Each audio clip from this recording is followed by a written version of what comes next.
Hi అండి. అందరికీ నమస్కారం. Welcome to my channel. ఈ వీడియోలో ఏపీ ప్రభుత్వ ఉద్యోగులకు మరియు పెన్షనర్లకు మే 1న అంటే రేపే జీతాలు మరియు పెన్షన్‌లు జమ కాబోతున్నాయా? లేదా? క్లారిటీ ఈ వీడియోలో అయితే తెలుసుకుందాము. వీడియో అయితే ఎక్కడ గాని స్కిప్ చేయకుండా ఎండ్ వరకు చూసేయండి. అప్పుడే ఇన్ఫర్మేషన్ పూర్తిగా అర్థమవుతుంది. అలాగే వీడియో చూస్తున్న ప్రతి ఒక్కరు లైక్ చేయండి ఫ్రెండ్స్. ఈ వీడియోని తోటి ఉద్యోగ, పెన్షన్ మిత్రులతో అయితే షేర్ చేయండి. కొత్తగా మన ఛానెల్‌ని చూస్తున్నవారు ఇంకా ఎవరైనా సబ్స్క్రైబ్ చేసుకోకపోతే వెంటనే మన ఛానెల్‌ని సబ్స్క్రైబ్ చేసుకోండి. సబ్స్క్రైబ్ చేసుకోవడం వల్ల నేను చేసే ప్రతి ఒక్క వీడియో మీ వరకు రీచ్ అవుతుంది. ఇక ఆలస్యం చేయకుండా వివరాల్లోకైతే వెళ్ళిపోదాము. ఫ్రెండ్స్, ఇక విషయానికొచ్చినట్టయితే ఆంధ్రప్రదేశ్ రాష్ట్రంలో నివసిస్తున్న లక్షలాది మంది ప్రభుత్వ ఉద్యోగులు మరియు వారి కుటుంబాలకు ఆధారమైన పెన్షనర్లు ప్రస్తుతం ఒకే విషయం గురించి ఎంతో ఆసక్తిగా మరియు కొంత ఆందోళనతో ఎదురుచూస్తూ ఉన్నారు. ఏంటంటే ప్రతి నెల 1వ తేదీ రాగానే తమ కష్టార్జితం ఉద్యోగులకు జీతాలు, పెన్షనర్స్‌కి పెన్షన్ తమ బ్యాంకు ఖాతాల్లో పడుతుంది అని వారు ఆశిస్తారు. కానీ రాబోయే మే నెల 1 తేదీ జీతాలు, పెన్షన్‌లు జమ అవుతాయా లేదా అనే విషయంపైన ప్రస్తుతం రాష్ట్ర వ్యాప్తంగా పెద్ద చర్చ జరుగుతోంది. ఎందుకంటే సాధారణంగా ఆంధ్రప్రదేశ్ ప్రభుత్వం ప్రతి నెల ఉద్యోగులకు కానీ, పెన్షనర్స్ కానీ వారి యొక్క జీతాలు, పెన్షన్‌లు నెల మొదటి రోజునే ఉద్యోగుల ఆర్థిక భద్రతను దృష్టిలో ఉంచుకొని జీతాల చెల్లింపుల ప్రక్రియను వేగవంతం చేస్తుంది. అయితే ఈసారి ఈ పరిస్థితి కొంత భిన్నంగా కనిపిస్తోంది.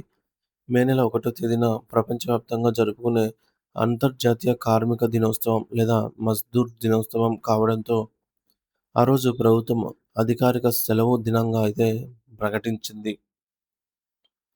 మరి సెలవు రోజు కాబట్టి సెలవు దినం కారణంగా ప్రభుత్వ కార్యాలయాలతో పాటుగా ట్రెజరీ శాఖ మరియు బ్యాంకులు కూడా మూతపడే అవకాశం ఉంది.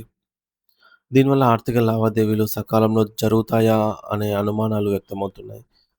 సెలవు రోజున బ్యాంకింగ్ వ్యవస్థలు పూర్తి స్థాయిలో పనిచేయవు కాబట్టి ప్రభుత్వం ముందే నిధులను విడుదల చేసినా అవి సాంకేతికంగా ఉద్యోగుల వ్యక్తిగత ఖాతాలకు చేరడానికి కొంత సమయం పట్టవచ్చు.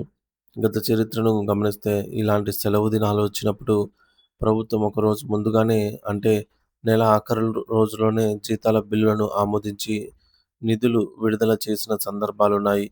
తర్వాత ఉద్యోగులకు ఎటువంటి ఇబ్బంది కలగకుండా చూసేది. కానీ ఈ ఏడాదికి సంబంధించి ఆంధ్రప్రదేశ్ రాష్ట్ర ఆర్థిక శాఖ నుండి ఇప్పటివరకు ఎటువంటి స్పష్టమైన జీవో లేదా అధికారిక ప్రకటన వెలువడకపోవడం ఉద్యోగుల్లో గందరగోళాన్ని పెంచుతోంది. చాలామంది ఉద్యోగులకు మరియు పెన్షనర్స్‌కు 1 తేదీ వచ్చే ఆదాయంపైనే వారి ఇంటి అద్దెలు, పిల్లల ఫీజు, స్కూల్ ఫీజులు గానీ, అలాగే నెలవారీ కిరాణా ఖర్చులు మరియు ముఖ్యంగా బ్యాంకు రుణాలకు సంబంధించి ఉన్నటువంటి ఈఎంఐస్ చెల్లింపులు ఆధారపడి ఉంటాయి. ఒకవేళ 1 తేదీనే జీతాలు పడకపోతే బ్యాంకు ఖాతాల్లో తగినంత నగదు లేక ఈఎంఐస్ బౌన్స్ అయ్యే ప్రమాదం ఉందని, తద్వారా అదనపు జరిమానాలు పడతాయని ఉద్యోగులు భయపడుతూ ఉన్నారు.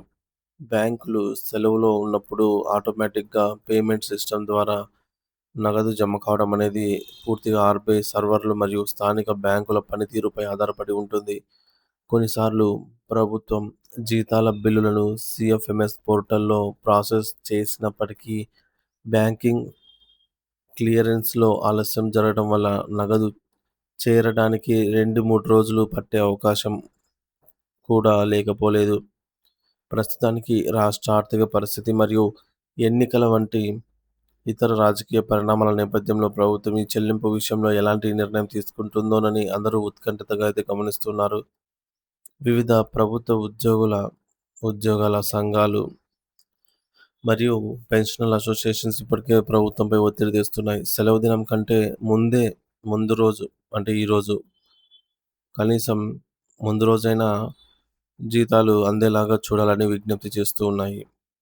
పెన్షనర్ల విషయానికొస్తే వృద్ధాప్యంలో మందుల ఖర్చులకు మరియు ఇతర అత్యవసర అవసరాల కోసం పెన్షన్ సకాలంలో అందడం వారికి చాలా ముఖ్యం. కాబట్టి వారు ఈ విషయంలో మరింత ఆందోళన చెందుతున్నారు. ఈ గందరగోళం తొలగిపోవాలంటే ప్రభుత్వం తక్షణమే స్పందించి ఒక స్పష్టమైన వివరణ ఇవ్వాల్సిన అవసరం ఎంతైనా ఉంది. అప్పటి వరకు ఉద్యోగులు మరియు పెన్షనర్స్ తమ ఆర్థిక ప్రణాళికను జాగ్రత్తగా సిద్ధం చేసుకోవడం మంచిది. మీ జీతానికి సంబంధించి ప్రస్తుత స్థితిని అంటే స్టేటస్ తెలుసుకోవడానికి ప్రతి ఒక్కరూ సీఎఫ్ఎంఎస్ వెబ్‌సైట్‌ను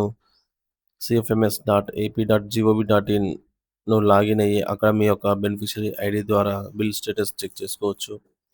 అలాగే మీ మొబైల్ నంబర్‌కొచ్చే ఈ యొక్క బ్యాంక్ ఎస్ఎంఎస్ అలర్ట్‌లను గమనిస్తూ ఉండండి. లేదా మీ బ్యాంక్ నెట్ బ్యాంకింగ్ యాప్ ద్వారా బ్యాలెన్స్ చెక్ చేసుకుంటూ ఉండటం ఉత్తమం.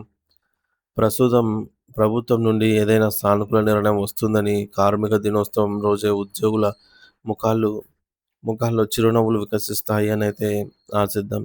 మీకు సంబంధించి ట్రెజరీ బిల్లులు ఏ దశలో ఉన్నాయో మీ కార్యాలయపు డీడీఓని అడిగి తెలుసుకోవడం ద్వారా కూడా మీరు కొంత సమాచారం అందించే అవకాశం అయితే ఉంటుంది. సో, డీడీఓ గారిని కూడా మనమైతే అడిగి ఈ జీతానికి సంబంధించినటువంటి అంశాల గురించి చర్చించి, వారి దగ్గర కూడా కొద్దిగా మనము సమాచారం అయితే తీసుకునే అవకాశం అయితే ఉంటుంది. సో, ఇది ఫ్రెండ్స్ ప్రస్తుతానికి రేపటి రోజున జీతాలు, పెన్షన్‌లు జమ అయ్యే అవకాశం దాదాపుగా లేనట్టుగా కనిపిస్తోంది. ఏమైనా బిల్లులలో కదలికను బట్టి ఈ యొక్క ఏప్రిల్ నెల జీతాలు, పెన్షన్‌లు పూర్తి స్థాయిలో జమ అయ్యే వరకు ఎప్పటికప్పుడు తాజా అప్డేట్ న్యూస్ మన ఛానల్ ద్వారా అందిస్తూనే ఉంటాను.